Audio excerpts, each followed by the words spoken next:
In Jewish culture, Haman is a prototype, or not even a prototype, a personification of the arch anti-Semites of any era.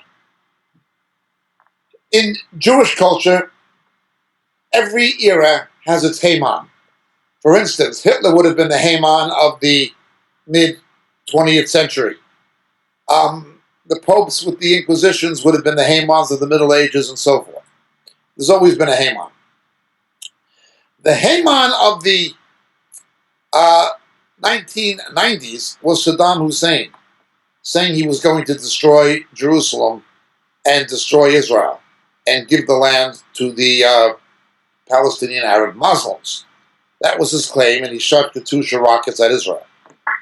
Well, we go back to the book of Esther that is read ceremonially as a scroll during the feast of the Purim. You have a despotic madman on the banks of the Tigris and Euphrates River in Iraq saying he's going to destroy the Jews. He's defeated on the 14th of the month of Adar, and the Jews celebrate. The year? 1991. What year did Saddam Hussein surrender? What day did Saddam Hussein surrender to the Americans and British after firing the Scud missiles at Haifa and Tel Aviv? He actually surrendered on the Feast of Esther, the 14th of Adar. Same location, on the banks of the Tigris and Euphrates. A madman with the same agenda. Yes, these things are of prophetic significance. They are absolutely of prophetic significance. But I'd like to go further with this. This speaks as a general truth, but it certainly has a particular prophetic emphasis for the last days. From the book of Obadiah, only one chapter, verse 15. For the day of the Lord, that tells us it's the last days, the day of the Lord draws near on all nations. As you have done, it will be done to you. Your dealings will return on your own head.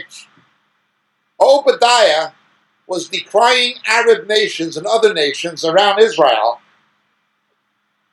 who were collaborating with and delighting in what the Babylonians would do to Israel and the Jews. Only he shifts the time frame forward to the last days. The day of the Lord draws near. Genesis 12, 1-3 comes into play. I will bless them that bless thee and curse them that curse thee. You have Monsieur Hollande, the President de France. Holland, the President of France. He has an agenda supported by Barack Obama and John Kerry to force Israel to give up defensible borders to organizations committed to its destruction, like Hamas and Hezbollah. Go back to the 1967 ceasefire lines, which were not even a border, they were only ceasefire lines, where Israel was about 8.5 miles wide, undefensible, and you're supposed to give this to people who are already firing Katyusha rockets from Gaza. No sooner had Israel left Gaza, when Gaza was simply used as a platform to continue the jihad against Israel. They shoot at Israel with Katyushas, and then when Israel is forced to fire back in self-defense, the Muslims, the Islamists, extreme Muslims, they use their own women and children as human shields. After shooting at the Israeli women and children, they use their own as human shields, so the BBC and CNN will be able to come in and say, see what the Jews did. Well, Barack Obama and John Kerry have their anti-Israel agenda, as did Hillary Clinton. Remember, the Obama administration is particularly anti-Israel. It's been more anti-Israel than any other administration. Hillary Clinton is the same, and so is John Kerry. The Bush family were no friends of Israel. They were in the pockets of the Saudi Arabians. But Obama has gone even further. Obama is supporting the French initiative to have the UN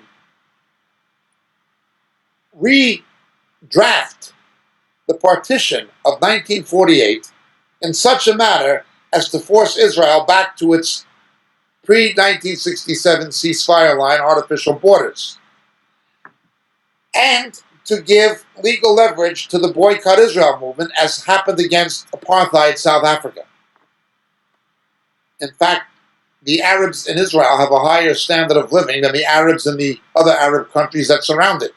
You've never seen this genocide that happens in Syria happen in Israel to the Arab community. And it's particularly notable that Israel has the best human rights record, and certainly Arab Christians and Druzes are far better off living as Israelis than they are living in Muslim countries.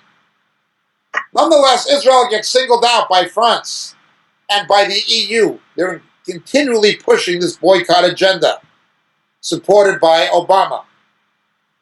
Remember, Obama went to an anti-Semitic church that had Louis Farrakhan, the radical Muslim who said he flew in flying saucers, preaching in it.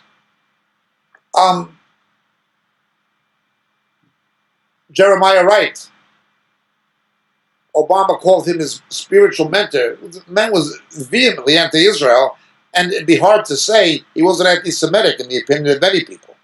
In the opinion of many, he was an anti-Semite. Just listening to what he says. Well, let's look at this. This is Obama. What we see happening in Paris with Charlie Hebdo killings, what we see happening in Paris with the theater shoot-up and those restaurant shoot-ups, what we see happening in Brussels today, make no mistake about it. These terrible things, and I feel nothing but compassion for the victims and their families. But it's Obadiah, verse 15. It's very much Obadiah 15. As the day of the Lord draws near, as you have done, it will be done to you. These same nations who are playing footsies with Hamas and with Islamic terror and the Muslim Brotherhood, and that includes Obama's administration, they're going to reap what they sowed. What these militant Islamic organizations are doing to moderate Muslims, to Christians in these Arab countries, and to Israel, they're going to do to those countries who side with them. These terrible things, and I'm sorry about it, that are happening in Europe and will continue to happen, are Obadiah 15. You begin aligning yourself with radical Islamists against Israel who are persecuting the church. You align yourself with those people, give them visas to come into your own country and take them in as refugees, when Saudi Arabia and rich Gulf states swimming in oil don't even want them. But you have to bring them into the West, into Germany, and into England, and into America. It's absurd. Why don't they go to oil-rich Islamic countries? Well, you're going to reap what you sowed. You curse Israel. You align yourself with those militant Islamist forces that are persecuting Arab Christians. We've had Christian children beheaded by ISIS. Christian children beheaded. And Obama said virtually nothing. Just this past week, now he's admitting, or Kerry's admitting, this genocide. We knew that a year and a half ago. The utter hypocrisy and incompetence is unbelievable. Yet they want to press Israel to compromise with militant Islam. There's no difference between Hamas, Hezbollah, Al-Qaeda, ISIS, the Muslim Brotherhood. They all have the same ideology. It was the Muslim Brotherhood who murdered Anwar Sadat. Let's understand this. Obadiah 15. As Israel faces Islamic terror, those nations siding with the Palestinian Authority, who are little better than Hamas, and who are siding with Hamas, and who are pressing Israel to give up their survivability strategically, those nations are going to suffer the same thing that the Islamists are doing to Israel. That is the reason God has allowed these terrible things to happen, in large part, in Paris and in Brussels and elsewhere. I have no doubt it was a factor in the San Bernardino shootings because of our corrupt government. because of the corruption in our White House. These things are quite frightening and quite serious. Obadiah 15 is a very, very important passage of Scripture. Now, Jacob, I just had another question come in from Brian Bayless here at Fellowship Bible Chapel in Columbus. Yes. There's a rumor out there going around that Times Square and Trafalgar Square will both have 50-foot replicas of the entrance to the Temple of Baal. Now, consider that that's on the internet. Have you heard anything about that in England, about Trafalgar Square? No, I have not, but we've had similar things already happening in England so many times. They've actually had public processions with Gog and Magog in effigies being paraded through the streets of London. These things would not be as precedent-setting this side of the Atlantic as they would in America.